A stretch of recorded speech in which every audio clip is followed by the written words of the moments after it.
TurboGrafx-16 is known for its outstanding selection of arcade-style shoot-'em-ups, or shmups. And while most of them are at least good, some are not. So as a 30-year veteran of these games, I figure I'll weigh in with what I think are the very best shmups that TurboGrafx has to offer.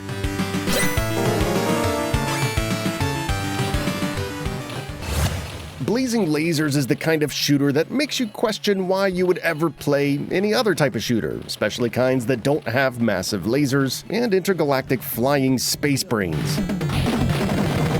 This is one of the most commonly mentioned shooters in conversations about the TurboGrafx, and as you can see, there's a lot of reason for that. The graphics and sound on display here are astounding, but most importantly, it's a lot of fun to play. Weapon variety is excellent, with distinct weapon types that are all fun to use and interesting to watch become increasingly devastating and elaborate as you upgrade them. The upgrade system itself is a little bit weird with Roman numerals representing the different types, but like with anything, you can get used to it after a while. And there are some situations that favor certain weapons, but they all feel relatively useful throughout the game, so you're never really pigeonholed into one thing or another. The music is solid. Not my favorite OST on the Turbo, but it's still well above average. Lots of great drum parts and stereo separation that was pretty mind-blowing in 1989. Lots of great tunes here, but the boss music in particular is super catchy.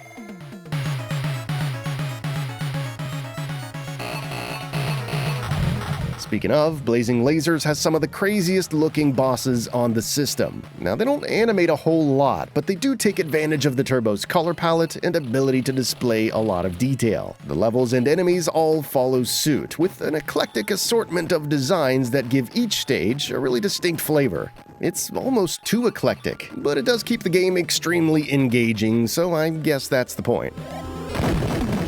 Now, it might be hard to tell, this is actually a very early release for the system, with its excellent use of scrolling layers and animations in the background. It's also an exclusive to the Turbo, so it defines the library in a big way, and thankfully is playable on the Mini.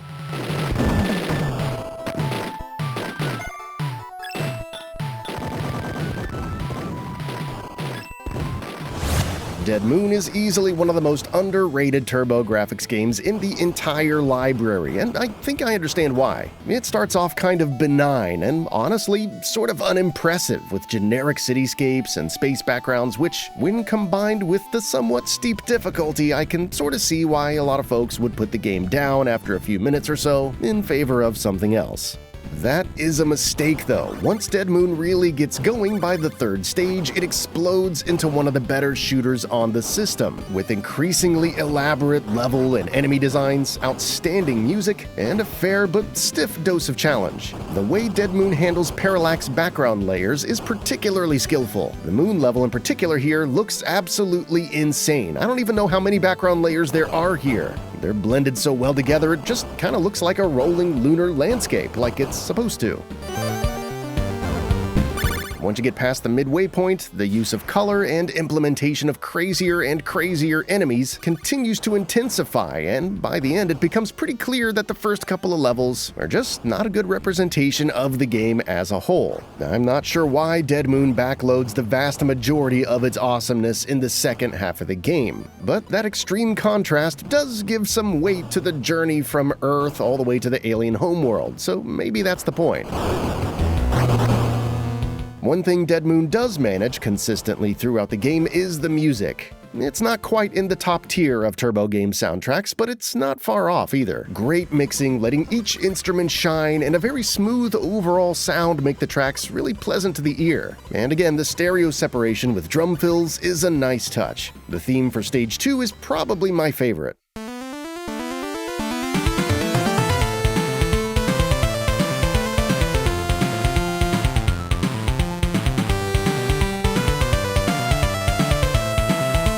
Can't go wrong with that. Dead Moon does overpower its music with explosions of the enemies a little bit, but not nearly as bad as some other games Gate of Thunder do. Kind of a pet peeve of mine. Overall, still a great job with sound and music here though, with a couple of tracks really standing out in a great way. Now you have 4 weapon types in Dead Moon, and they're nothing you haven't seen before. You got the standard green waves, the blue lasers, the pea shooter spread shot that you tend to see in most shooters of the time, and the red circle things from Contra. So nothing special, but it's a perfectly functional arsenal all the same. And all the weapons will work just fine in any situation as far as I can tell. Although I do recommend avoiding the homing missiles and sticking with the spinning shield thingies. These are far more effective at blocking enemy fire than the slow-ass homing missiles are at doing whatever they're trying to do. Now the bombs are somewhat understated, but they work well to break up enemies in a pinch or deal some extra damage to bosses quickly. Speaking of which, each boss in Dead Moon has a skeleton theme and usually has a beating heart as a weak point, which is a cool idea. They aren't as memorable as maybe they could have been, but I like them alright. But I really like how the boss battles have you going all over the screen. The game automatically turns your ship around as needed as you and the boss fly around the screen trying to kill each other. And that's a cool idea that you don't see very often. Overall, Dead Moon is great. It doesn't make the best first impression, but I implore shooter fans to really give this game a little bit of extra time to grow on you. It's worth it. Like Dead Moon, Superstar Soldier comes off as a little bit generic at first, but unlike Dead Moon, it never totally shakes that feeling. But in this case, generic should not be confused with boring. Superstar Soldier is generic like macaroni and cheese is. It rarely surprises you, but it never lets you down either. Also, the stiff difficulty right off the bat will be working out your reflexes far too much for you to spend very much time nitpicking its somewhat vanilla personality. And the outstanding music does a great job of picking up the slack with some great tunes. If the base challenge somehow isn't enough for you, you can put in a rather elaborate cheat code and crank it up to whatever that is and really get your block knocked off. You can also turn the difficulty down a notch if you have a poor body, so there's that. But even at this lowest difficulty, the game gets pretty tough and becomes one of the more challenging ones on the system. It is a Hudson Soft game at the end of the day, so it's high quality all around. Top-notch music, tight gameplay, and a good-sized campaign with 8 levels make it absolutely worth owning for fans of the genre. It's handily surpassed by its big brother Soldier Blade, which we'll get to later, and is only slightly beaten out by its immediate sequel, Final Soldier, which bafflingly never got localized, so we'll have to talk about that one in a future PC Engine-focused video. Still, I recommend Superstar Soldier. It's a great standard bearer and packed with enough quality content to keep it in the top 10.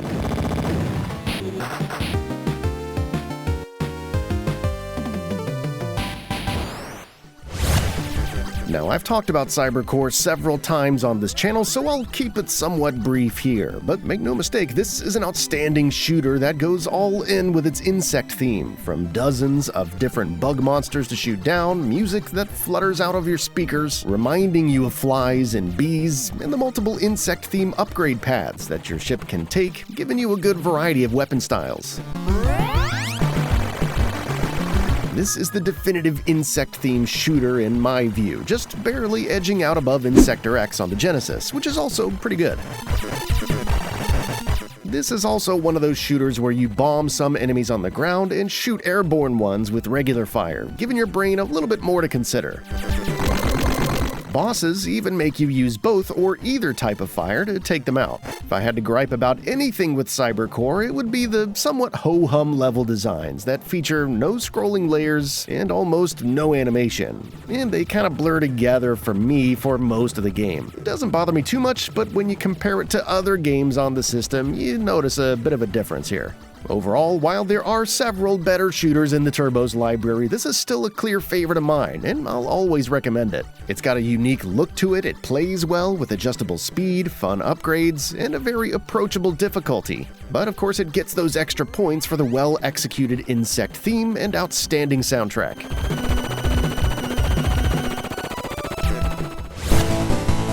Raiden is easily one of the most well-known games for the Turbo, and odds are, if you're a fan of arcade-style shooters at all, then you probably already know about it. It's been ported to multiple systems and even has a few somewhat modern sequels, which aren't nearly as good, but I digress. As you'll notice within about 30 seconds of playing Raiden, it's a pretty challenging vertical shooter. Tough bosses, an absolute avalanche of enemies, and the intricate firing patterns that they constantly spew will give your thumbs a workout. Precise maneuvering, quick reflexes, and level memorization are all unavoidably required to get much of anywhere.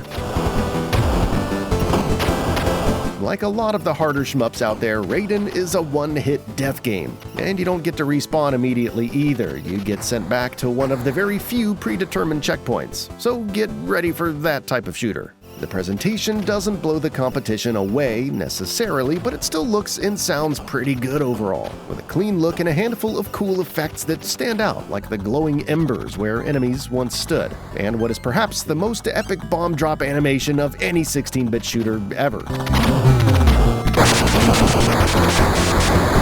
You do get some flicker and slowdown here and there, but it's not too bad. And honestly, I'm okay with it because it gives my brain a little bit more time to react to certain things. And by certain things, I mean most things. Raiden's got some really overwhelming sections, and I'll take whatever help I can get. The music is also outstanding, and I happen to prefer the way the TurboGrafx sound chip plays it than any other version. It is a bit tinny perhaps, but I still think it sounds cooler here than it does in the arcade or the Genesis or anywhere else I've played it. While the soundtrack in this version is limited to just a few tunes that repeat a lot, they are really good ones and they carry the game just fine. Raiden only falls short in one area for me, and that's the weapon selection. You got your blue laser thing that doesn't really change much other than get stronger, and your spread shot, which never gets particularly strong but does blanket the entire screen at full power. These are both totally fine weapons, but only having these two is a bit of a letdown. Plus, your options are limited to homing missiles and regular missiles, which again are fine, but it's just a little bit too basic. That said, you don't really come to Raiden for weapon variety, you come to Raiden for white-knuckle challenge and the music, and it definitely excels in those areas. This is a truly great one, and I highly recommend it, but it's not on the Mini, so good luck with that.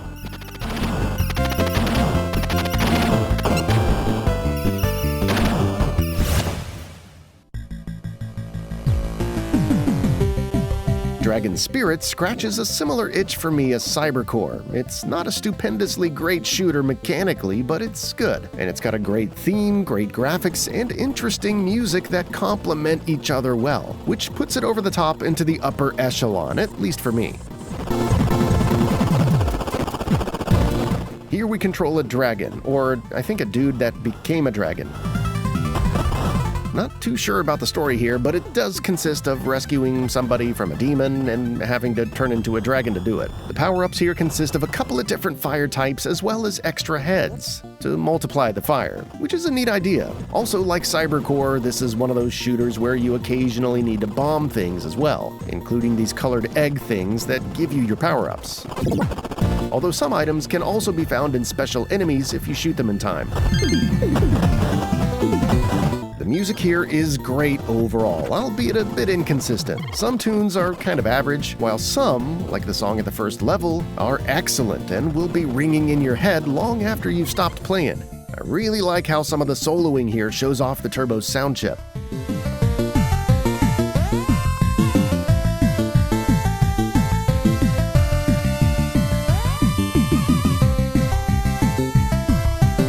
Dragon character is a bit big, making you an easy target, and weaving around enemy fire somewhat awkward, which can sometimes result in hits that feel unfair, which is another thing you could say about Cybercore, although unlike that game, you have no control over how big you are in Dragon Spirit. You just gotta deal with it.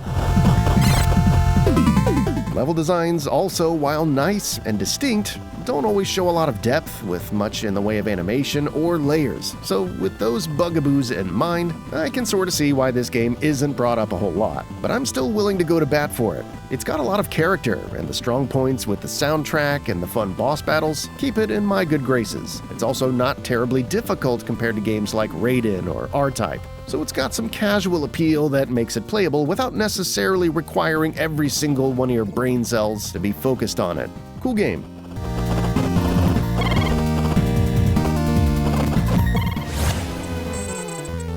While I usually prefer top-down or vertically scrolling shooters, I can't deny some horizontal ones, like R-Type, are still some of the best shmups ever made. R-Type is really well known today, and still has some modern sequels coming out with the R-Type Final series. For me, it's all about the original 2 though, and R-Type Delta is pretty good too. The only one we would see on the Turbo though was the original, and it's pretty clear why this series immediately found such an enduring audience. It's freaking awesome. The launchable pod is really what sets R-Type apart in the genre, and remains its defining characteristic today. You can use it to shoot things in hard-to-reach spots, call it back to blanket the area as it returns, and even use it as a weapon itself for one big hit if you launch it right. You're only getting the full force of your weapon upgrades while it's attached though, so there's a little bit of strategy there, and it doesn't take long to get the hang of using it in different situations. Like any difficult shooter though, level memorization is a huge part of R-Type. Knowing where to position your ship in really chaotic moments and during boss fights is the key to hanging onto your lives, but even then, this game is no joke. Presentation is outstanding in R-Type, with a visual aesthetic that kinda reminds me of the original Alien film in some ways, with a lot of pale, clinical elements, but also some strange biomechanical stuff thrown in. It establishes more of its own identity as it unfurls though, in part because of the excellent soundtrack that doesn't miss a single opportunity to be awesome.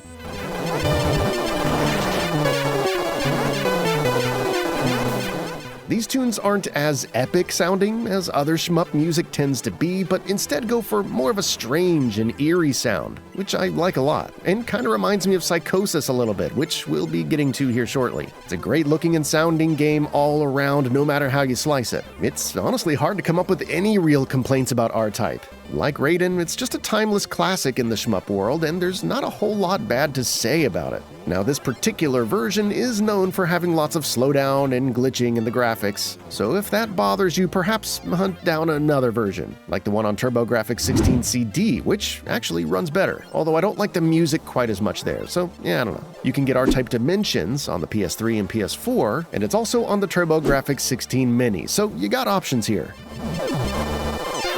Now, in my opinion, the future sequels to R-Type would increasingly lose sight of what made the original game great, with kinda cheap-looking polygonal graphics and bad Jersey Shore-style house music, but thankfully the original games are still playable and on a lot of platforms, so I recommend just sticking with those.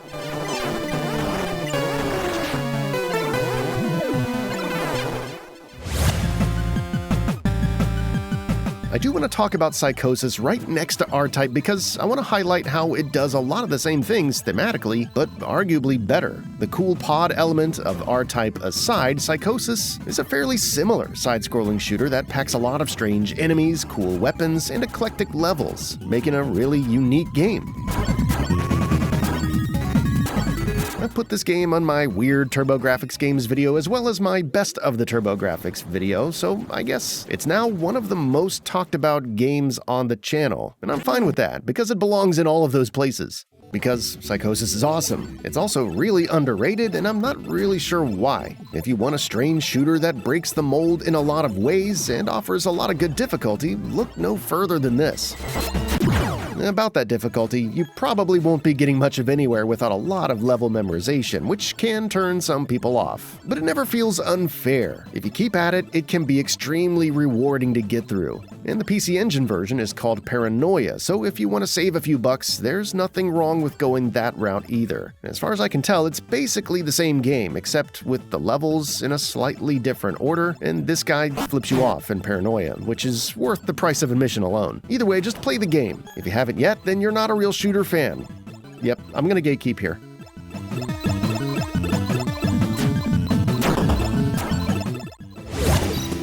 Magical Chase might look like a typical cute-em-up style shooter that you can just kinda breeze through, but don't let the cuteness fool you. This game will hand your ass to you, repeatedly. Here you play a witch named Ripple, who's off on an adventure to catch 6 demons who are conveniently located in 6 different levels, along with a cavalcade of other enemies that need to be shot down and/or avoided. Magical Chase isn't brought up a lot in conversations about the Turbo, and I've always been a bit puzzled by that. It's a really well-made shooter with a lot of charm. Unlike most 16-bit shooters, Magical Chase doesn't have power-ups just lying around. You have to collect gems from enemies and spend them at a store. That pops up once or twice per level where you can buy health, power-ups, new weapons, etc., etc. Magical Chase is a visual stunner. Every level is rich in detail and variety. It's really hard to get bored with this game, as it runs well with almost none of the slowdown so many other Turbo games suffer from, and levels that are well paced out. And the gameplay is superb all around, with tight controls and a tough but fair difficulty curve. I also like that Ripple has a decent amount of health here too, which helps balance out that above-average difficulty. Some of the main talent that worked on this game went on to work on Tactics Ogre and Vagrant Story, so knowing that, it's not so surprising that it's as well made as it is. Look at these cats. This is a great game. The only area where I think Magical Chase falls a little bit short is in the music. Now, each track fits its level fine, and I enjoy the music, but I've never found myself humming any of it after turning the game off, like I tend to do with most of the other games in this video. That doesn't really have an impact on how fun the game is while I'm playing it, it's just something I've noticed.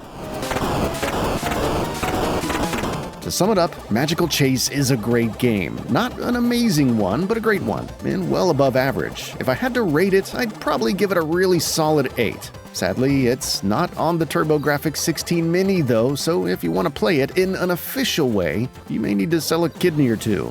Or a firstborn, or I don't know, it's too much. Don't pay this much money for it, God.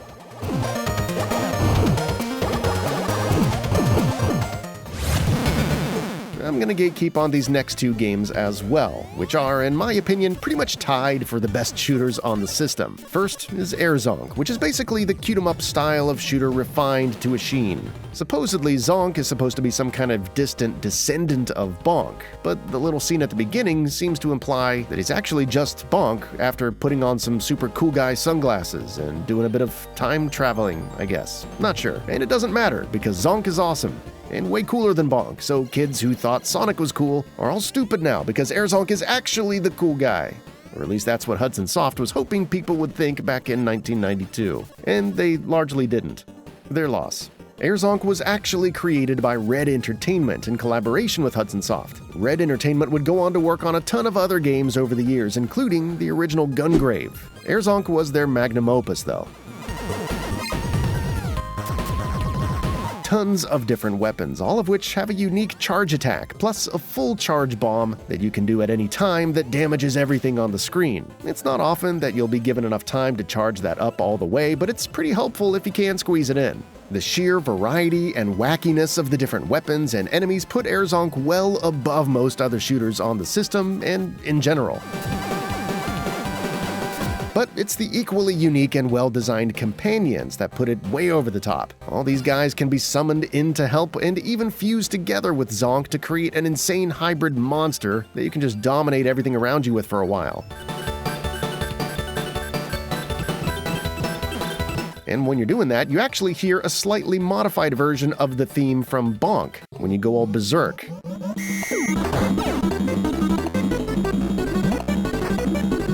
That took me about 20 years to realize, but it's there. Also gotta mention the music here. Every single tune here is outstanding and fit the levels and the tone of the game perfectly. Can't beat it. The only real flaw with Zonk is that it's just over a bit too soon. Each stage is awesome in its own way, but there's only 5 of them, and the 5th one in particular is such a marathon with multiple locations, a boss rush, and then multiple rounds of fighting the final 3 dudes, and that really kind of screws up the pacing of the game. Had they broken that last level up into 2 or maybe even 3 separate stages, I think we'd have a perfect game on our hands here. Now well, it's still a must-play, and if you haven't yet, stop what you're doing and go get it, idiot.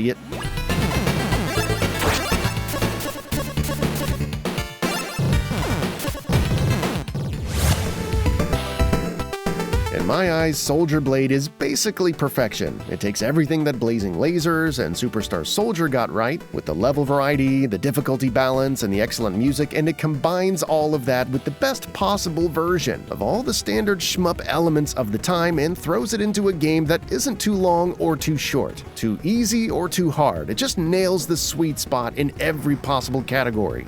and I don't see any other game changing my mind on that. If it hasn't happened in 30 years, it probably never will.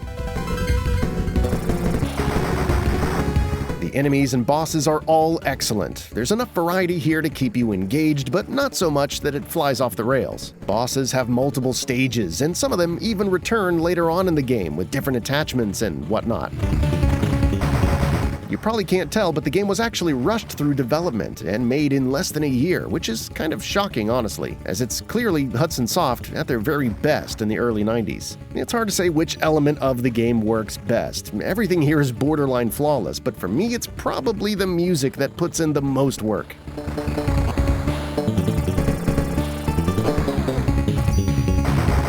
Every single tune is an absolute banger, no filler whatsoever. Memorable melodies and some clean sampling done for a lot of instrumentation, which can really make you wonder how they were able to get everything crammed into these 4 megabit cards. The visuals are also striking, as Soldier Blade constantly flexes the Turbo's color palette and ability to have multiple scrolling layers, all while suffering very little slowdown or flickering. Definitely some development wizardry going on here. So while the game doesn't innovate much, it does execute everything Hudson Soft and other 16-bit shooters had been working towards up until that point, with a pitch-perfect mix of precision and style.